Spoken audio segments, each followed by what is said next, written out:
Last night it was revealed that a number of sources from both gigantic corporations here inside of the US and internationally, and even Russian oligarchs, have funneled millions of dollars to shell corporations owned by Donald Trump's personal lawyer. That seemed like big news, but if you were watching certain cable news stations, you didn't hear a peep about it, so maybe it's not that big of a story. Tucker Carlson didn't find time for it.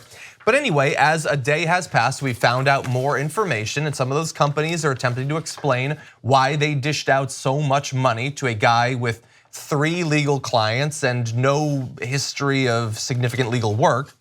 And we're also finding out a little bit more about where some of these financial records might have come from.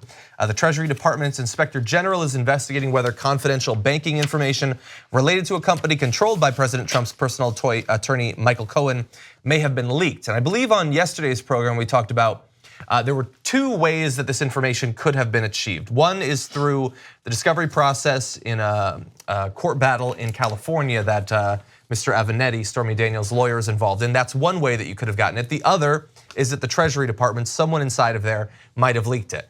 That I would have to assume is probably illegal, but they are looking into it, and I have a feeling they're probably good at tracking down that sort of thing.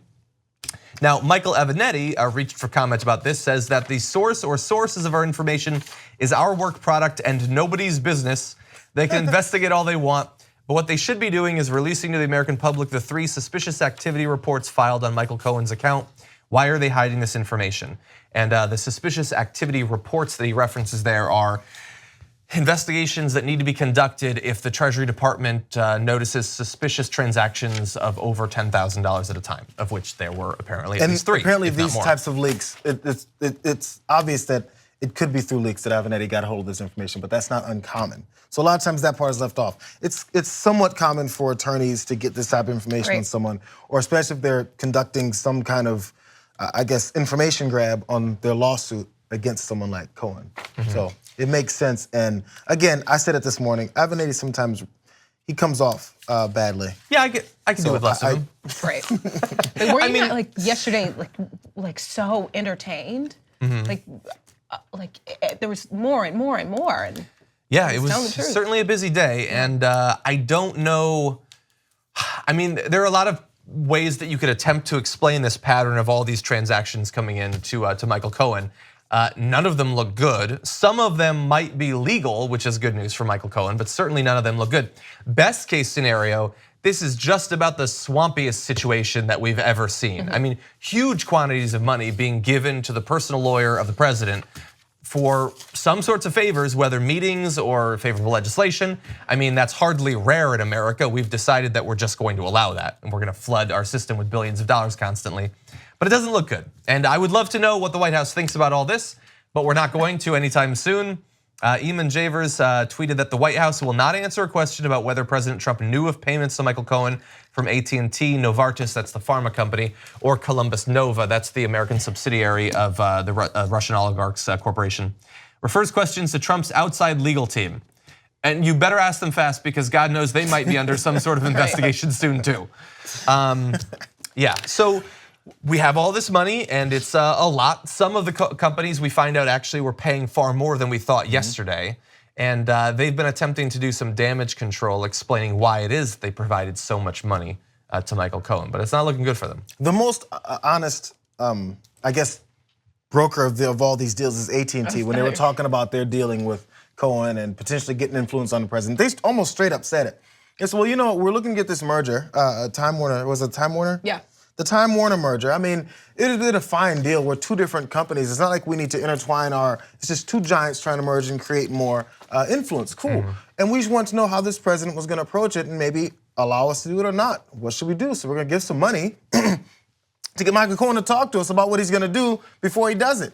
Oh, really? That sounds great. But we've gotten to that point now that a company will, a huge corporation like this will straight up say, first off, Randall Stevenson, who's the chief executive at AT&T, was talking about how he's one of Trump's best friends at the beginning, the hugest supporter of him. And then so once it went down, they're in the battle right now. I think the decision is going to be made next month about whether or not the Department of Justice is going to allow this. He goes, what the hell happened? Right. I thought we paid very good money for this. This is the way it's supposed to work. And this is a complete indictment of the way the system works now. Like he's thinking this is how it works for us. Why is he turning our back on us? He's stabbing us in the back. We gave him plenty of money. Yeah. Michael Cohen is a jack of all trades. Listen, I mean, I want this many jobs. Yeah. Yeah, $1.2 million from one of those entities in 1 year. For nothing. Look, To show up and then they be like, oh, you know what? Actually, nothing. He's a lobbyist. They paid him $1.2 $1.2 million, and he is, I mean, he's technically a lawyer. I guess, technically. He doesn't seem to do much actual law. They keep describing him as a fixer. You've heard his name for a couple of months now, at the very least. What does he fix? So now he's Olivia pays Pope. off, This is too much. He pays off people who've had affairs with powerful men. That doesn't seem complicated. I don't understand why you need some special thug to write a check to a former adult film star. But anyway, if you can get into this line of work, it is apparently quite lucrative. Now, one update that I do want to give is, out of all of those various payments, they're all going to be investigated. They look pretty fishy. We'll find out what was illegal, what was not illegal.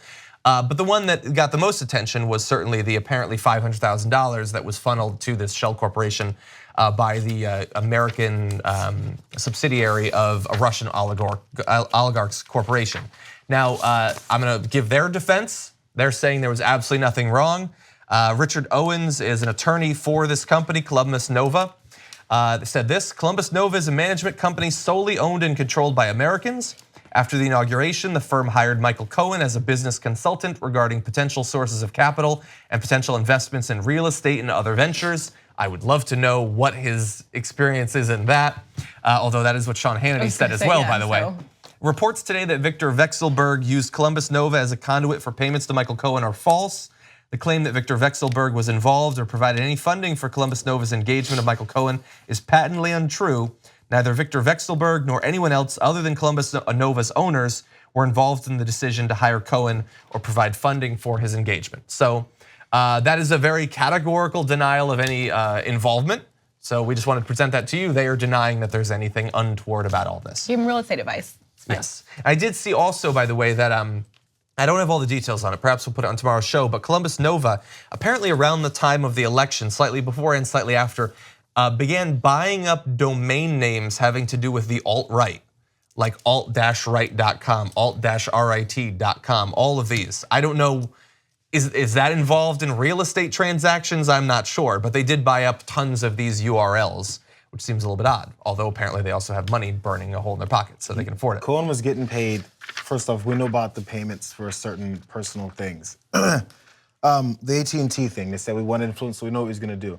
The healthcare part, he's a healthcare expert now. He's gonna say about what's going on with healthcare. He's an accountant expert with the Korean Aerospace Industries company. They hired him because of his accounting. He's not an accountant. He's not an accountant expert. He's not any of these things. I thought he was the thug fixer. Yeah. And then AT&T hired him because he gives good advice. Great advice. And then they didn't want to work with him anymore, but they just kept it on because they had a contract. The fact that there's all these questions hanging, and then so it leaves, if no one wants to answer them, or if only certain folks want to answer them, you're left with just wondering. And then if you say something, they go, "Well, look at you speculating." Hey, well, let's figure it out then. Yeah. That's what getting to the bottom of things means. We have to speculate until you get to the bottom of it. But there's way too many things hanging over this guy to make us wonder, hey, so what did he do next? What else has he done? What did they get from those 3 raids that they did? Yeah. All they want to do is silence the folks that did those raids, discount what they want to get out of it, right? So now they're the bad guys. That's all that's left to do is say that the guys who are getting the information are bad guys. That's all that's left because there's a lot going on right now. When stuff started to hit the fan with Michael Cohen, I keep trying to imagine what it's like. Have these 4 companies just been sitting on these statements, or just like waiting for when it's their turn and they're going to have to admit to this, or that's like, true, yeah. Have you been like keeping a secret or hoping that it doesn't come to you, and then it comes to you and you're like, oh, here we go, okay. I don't know. We had our statements written out. Others are writing their statements right now. Can you imagine working at AT&T? That's a lot of shell corporations. So many people work at AT&T, and then you're like, what? Yeah, why were we involved in this? Right. Yeah, look, I just hope that some of the Trump supporters, or people that voted for him, not the people who are ideologically always going to support him because of immigration or whatever. I mean, the people who looked at their government and rightfully saw that something is obviously wrong and needs to be changed, and they wanted the swamp to be drained, or whatever metaphor. And then I hope that they see that they thought, well, this is our crook. But the thing is, when you put a crook in office, what you get is corruption and criminality, and that is what we're seeing. And not just stuff, throughout, like a lot of people are like, well, I don't care if he worked with the mob for decades, that was a long time ago. This stuff was after the inauguration, and for all we know, continues to this day. 2 easy ways to follow the Young Turks. One is hit the subscribe button down below, then you're a TYT subscriber. And second is ring the bell. And when you do that on YouTube, you're notified of our videos.